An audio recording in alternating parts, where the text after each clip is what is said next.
महाजात्रा संस्कृत गोटे श्लोक अच्छी जे संखे तैले तथा मानसे पद्य ज्योतिषिके द्विजे संखे तैले तथा मानसे बद्य ज्योतिष द्विज यात्रायां पति निद्रायां महत शब्द न दीयते।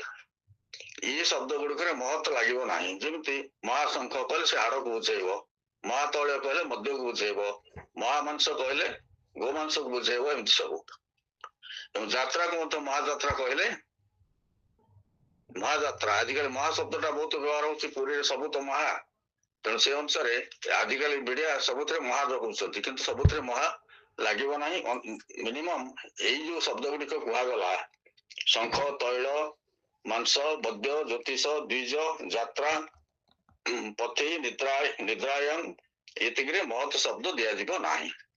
कि राधानाथ ए महत शब्द देकी महाजात्रा को उल्लेख कर प्रथम अर्थ स्पष्ट हो गला जे कार गोटे महाजात्रा कथा कहुच्छी कार महाजात्रा ना पांडव मान हूँ महाजात्रा।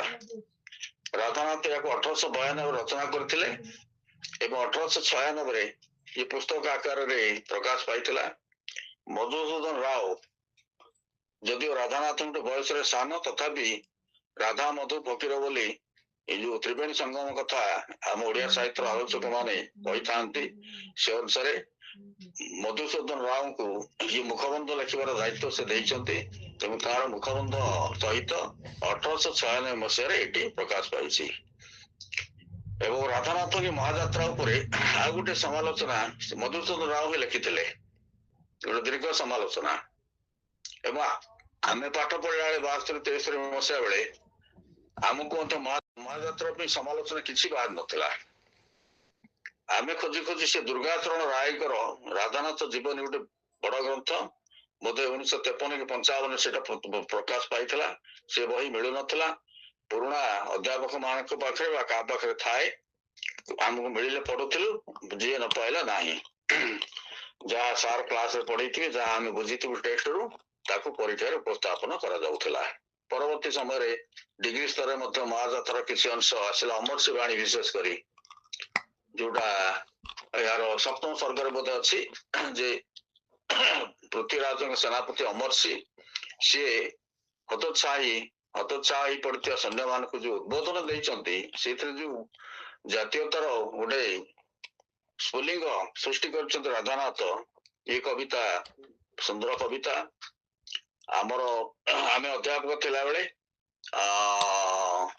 जो आवृत्ति प्रतियोगिता होता ओडिया साहित्य समाज से महाजात्रा से अमरसी वाणी प्रथम कविता यही से आर्यभूमि यू आरंभ कर किसी लाइन आवृत्ति करने उच्चारण करने कहुला पिला जी ओजस्विनी भाषा ओजस्विनी शैली भल उच्चारण करते पुरस्कृत करा। ये महाजात्रा कथा जे से समालोचना पर परवर्ती समय महाजात्रा संपर्क अनेक आलोचक आलोचना रखिंट एवं दासरथी दास गोटे प्रबंध लिखिं संवाद साहित्य कोश से महाजात्रार सार कथा को तार अंतर्चेतना को बड़ सुंदर भाव से व्यक्त कर सूचनात्मक भंगी महाजात्रार समस्त वैशिष्ट्य को प्राय से देखा से चेष्टा कर। अच्छा ये जो दुईटी मसीहा कथा कहगला ये दुईटी मसीहा हूँ गोटे 1892 आ गोटे हूँ 1896। 1892 गोटे घटना घटी जे राधानाथ राय जॉइंट इन्स्पेक्टर पद को उन्नीत होते से पर्यंत से जॉइंट इन्स्पेक्टर थे 1892 ही से जॉइंट इन्स्पेक्टर पद को उन्नीत होते। 1896 जो वर्ष पुस्तक आकार महाजात्रा प्रकाश पाइला से वर्ष 1896 या उत्तर पत्र से वर्ष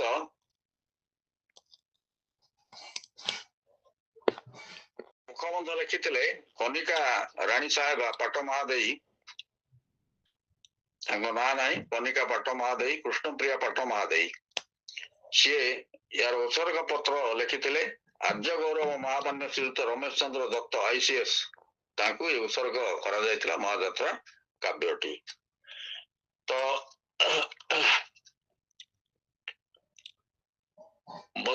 ଲେଖିଲେ ପ୍ରଥମରୁ ସେ ଉଲ୍ଲେଖ କରିଛନ୍ତି ଯେ ଏକ ଅସମ୍ପୂର୍ଣ୍ଣ କାବ୍ୟକୁ ଆଲୋଚନା କରିବା ବା ତାର ମୁଖବନ୍ଧ ଲେଖିବା ଯଦିଓ ସ୍ପୃହଣୀୟ ନୁହେଁ, ତଥାପି ଏ କାବ୍ୟର ଯୋଉ ଗୌରବ ଅଛି, ଏ କାବ୍ୟର ଯୋଉ ବିଷୟ ବିନ୍ୟାସ ଅଛି, ଏ କାବ୍ୟର ଯୋଉ ମହାକାବ୍ୟ ସୁଲଭ ଉଦାତ୍ତ ଭାବଧାରା ରହିଛି, ସେହେତୁ ମୁଁ ୟାର ଗୋଟେ ମୁଖବନ୍ଧ ଲେଖୁଛି ଏବଂ ସେ ମୁଖବନ୍ଧ ଲେଖିଲେ ଏବଂ ପ୍ରଥମରୁ କୁହାଗଲା ଯେ ଏ ମହାକାବ୍ୟ ହଉଛି ଅସମ୍ପୂର୍ଣ୍ଣ। କିନ୍ତୁ ମହାକାବ୍ୟ କେମିତି ହବ? କାହିଁକିନା ଆମର ସଂସ୍କୃତ ନିୟମରେ ମହାକାବ୍ୟରେ ମିନିମମ୍ 8ଟି ସର୍ଗ ରହିବ। ମହାକାବ୍ୟ ତାହେଲେ ଯାଇକି ସିଏ ହବ 8 ସର୍ଗରୁ ଅଧିକା ରହିବ, ବିଭିନ୍ନ ଛନ୍ଦରେ ସେ ଲେଖାଯିବ ଇତ୍ୟାଦି ଇତ୍ୟାଦି। ମହାକାବ୍ୟର ଯୋଉ ଲକ୍ଷଣ ସଂସ୍କୃତ ଅଳଙ୍କାର ଶାସ୍ତ୍ର ଦିଆଯାଇଛି ସେ ଅନୁସାରେ ଇଏ ହଉଛି ମହାକାବ୍ୟର ଲକ୍ଷଣ। କିନ୍ତୁ ରାଧାନାଥଙ୍କର ମହାଯାତ୍ରାରେ 8 ସର୍ଗ ନୁହେଁ 7 ସର୍ଗରେ ଇଏ ସମାପ୍ତି ଘଟିଛି, ତେଣୁ ଇଏ ଅସମାପ୍ତ। ଆଚ୍ଛା, ଅସମାପ୍ତ କାହିଁ କୁହାଯିବ ନା ମୁଁ ଏହା କହିବାକୁ ଚାହୁଁଛି, ତାହେଲେ ସେ କଥା ସେ କହିନାହାନ୍ତି, କୋଉଠି ଗୋଟେ ସାରି ଦେଇଛନ୍ତି ବା ଅଟକି ଯାଇଛନ୍ତି, ତାହେଲେ ତାଙ୍କୁ ଆମେ ଅସମ୍ପୂର୍ଣ୍ଣ କହିବା। ଆମର ଅଭିମନ୍ୟୁ ସାମନ୍ତ ସିଂହାରଙ୍କର ବିଦ୍ୟୁତ ଚିନ୍ତାମଣି ଇଏ 96 ଛାନ୍ଦ ଦେଇଗଲା, ତଥାପି ସମାଲୋଚକ କହୁଛନ୍ତି ଅସମ୍ପୂର୍ଣ୍ଣ, କାହିଁକିନା ତାର ବିଷୟ ବିନ୍ୟାସ ଏମିତି ଯେ ସେ ଚାଲିଥାନ୍ତା କେତେ ବାଟକୁ କହିହବନି, କିନ୍ତୁ ସେଇଠି ତାକୁ ସେ ସାରିଛନ୍ତି। ଏ କାବ୍ୟରେ ମୁଁ କଣ ବର୍ଣ୍ଣନା କରିବି, ସେ ଯୋଉ ପ୍ରଥମ ଛାନ୍ଦରେ କିଛି କହିଥିଲେ ସେଭଳି ଜିନିଷ ସବୁ ବର୍ଣ୍ଣନା କରିକି ଚାଲିଛନ୍ତି, କିନ୍ତୁ ସେ କେତେ ବାଟ ଯାଇଥାନ୍ତା ତାର କିଛି ସୀମା ଆମେ ନିର୍ଦ୍ଧାରଣ କରିପାରିବା ନାହିଁ। ଶ୍ରୋତା ମାନେ ଯୋଉ ସଜେସନ ଦେବେ ଯେ ଘଟଣାଟା ଏମିତି ହେଲେ ଭଲ ହୁଅନ୍ତା, ବାସ୍ ରାଇଟର କଣ କଲେ ସେମିତି ଗୋଟେ ଏପିସୋଡ ଖଞ୍ଜିଲେ ଏବଂ ଆଉ ଗୋଟେ ଅଧ୍ୟାୟ ବଢିଲା, ଏମିତି ବଢି ବଢି ସେ ବହୁତ ଦୂରକୁ ଯାଉଛି। ଯେତେବେଳେ ତାର ବନ୍ଦ କରିବା ସମୟ ଆସୁଛି, ଚ୍ୟାନେଲ ବାଲା ବନ୍ଦ କରୁଛନ୍ତି, ତା ନହେଲେ କେତେ ଦିନ ଚାଲିବ ଠିକଣା ନଥାଏ। ଇଏ ବିଦ୍ୟୁତ ଚିନ୍ତାମଣି ହଉଛି ସେମିତି ଗୋଟେ ବିଷୟ।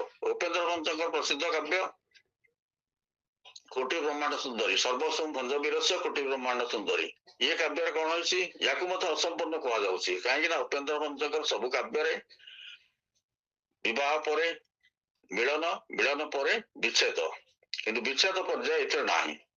ଉପେନ୍ଦ୍ର ଭଞ୍ଜ ଚାହିଁନାହାନ୍ତି ନା ଏଇଟିକୁ ଏମିତି ହିଁ ମିଳନାତ୍ମକ ଭାବରେ ଶେଷ କରିବାକୁ ଚାହିଁଛନ୍ତି, ସେ ପ୍ରଶ୍ନ ଭିତରେ ତାହା ଅସମାହିତ ଏବଂ ଏହାକୁ ମଧ୍ୟ କେହି କେହି ଅସମ୍ପୂର୍ଣ୍ଣ କହନ୍ତି।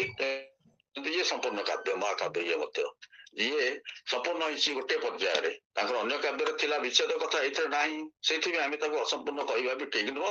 ଇଏ ଏଠି ମିଳନ ଭିତରେ ତାକୁ ସମାପ୍ତ କରିଛନ୍ତି। ଏମିତି ମିଳନାତ୍ମକ କାବ୍ୟ ମଧ୍ୟ ଯୁଗରେ ମଧ୍ୟ ଲେଖା ହେଇଥିଲା, ସବୁଥିରେ ବିଚ୍ଛେଦ ରହୁଥିଲା ତା ନୁହେଁ। ତେଣୁ ୟାକୁ ଆମେ ଅସମ୍ପୂର୍ଣ୍ଣ ହେଲେ ମଧ୍ୟ ମଣିଷ ପିଲାଟି ଜନ୍ମ ହେଇଛି, ହାତ ଗୋଡ ନଥିବ, କିଛି ନଥିଲେ ମଧ୍ୟ ସିଏ କଣ ନା ମଣିଷ ପିଲା ହିଁ, ତାର ପରିଚୟ ମଣିଷ ପିଲା। ତେଣୁ ଯୋଉ ଢାଞ୍ଚାରେ ଯୋଉ ଶୈଳୀରେ ମହାକାବ୍ୟର ଆରମ୍ଭ କରିଥିଲେ ରାଧାନାଥ, ସେ ଆହୁରି କେତେ ବାଟକୁ ଯାଇଥାନ୍ତା ଆମେ ଅନୁମାନ କରିପାରିବା। ଅନୁମାନ କେମିତି କରିବା ନା ପ୍ରଥମ ସର୍ଗରେ ହିଁ ସେ ଲେଖିଛନ୍ତି ଯେ ମହାଭାରତ ଯୁଦ୍ଧ ସରିଲା, ପାଣ୍ଡବ ମାନେ ରାଜା ହେଲେ, ତାପରେ ଯୁଧିଷ୍ଠିରଙ୍କର ମନକୁ ଆସିଲା ଯେ ସଂସାରରେ କିଛି ସ୍ଥିର ନୁହେଁ, ସବୁ କାଳ କବଳିତ ହବ, ତେଣୁ କାଳ ଦିନେ ଖୋଜି ଖୋଜି ଆସି ଆମ ପାଖରେ ପହଞ୍ଚିବ। ତା ପୂର୍ବରୁ ଆମେ ଅନ୍ତତଃ କାଳ ଖୋଜିବାକୁ ବାହାରିବା, କାଳକୁ ଆମେ ସନ୍ଧାନ କରିବା ଏବଂ ତା ପାଖରେ ଆମେ ପହଞ୍ଚିଯିବା। ବଡ ଚମତ୍କାର ଏଇ କଳ୍ପନା ଯେ କାଳକୁ ଭୟ କରିକି ରାଧାନାଥ ଅନ୍ୟତ୍ର ଲେଖି, ବଡ କ୍ରୂର କାଳ ବଡ ଅବିଶ୍ୱାସୀ, ହାବଡି ଜୀବଟି ଆଚମ୍ବିତ ଆସି, ଇଏ ଯୋଉ ଦରବାର କାବ୍ୟରେ ଅଛି, ଏ ବଡ କ୍ରୂର କାଳ ସିଏ ଆମକୁ କାମ ସରିନାହିଁ, କାମ ବାକି ଅଛି, ଆମକୁ ମାସେ ସମୟ ଦିଏ, ସେ ଦବ ନାହିଁ, ଯେତେବେଳେ ଆସିଲା ସେ ଆମକୁ କବଳିତ କରିବ। ସବୁ ହଉଛି କ୍ଷୟଶୀଳ, ସବୁ ହଉଛି ମରଣଶୀଳ, ସଂସାର ମାତ୍ର ମରଣଶୀଳ, ଏଠି ଦେବତା ହୋଇଲେ ମଧ୍ୟ ମରିବେ, ଭାଗବତରେ କୁହାଯାଇଛି। ତେଣୁ ଯୁଧିଷ୍ଠିର ନିଷ୍ପତ୍ତି କଲେ ଯେ ଆମେ କାଳକୁ ଖୋଜିବା ପାଇଁ ଯିବା।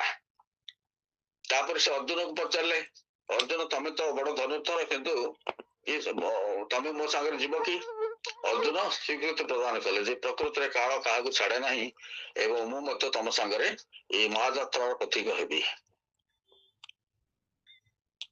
ତେଣୁ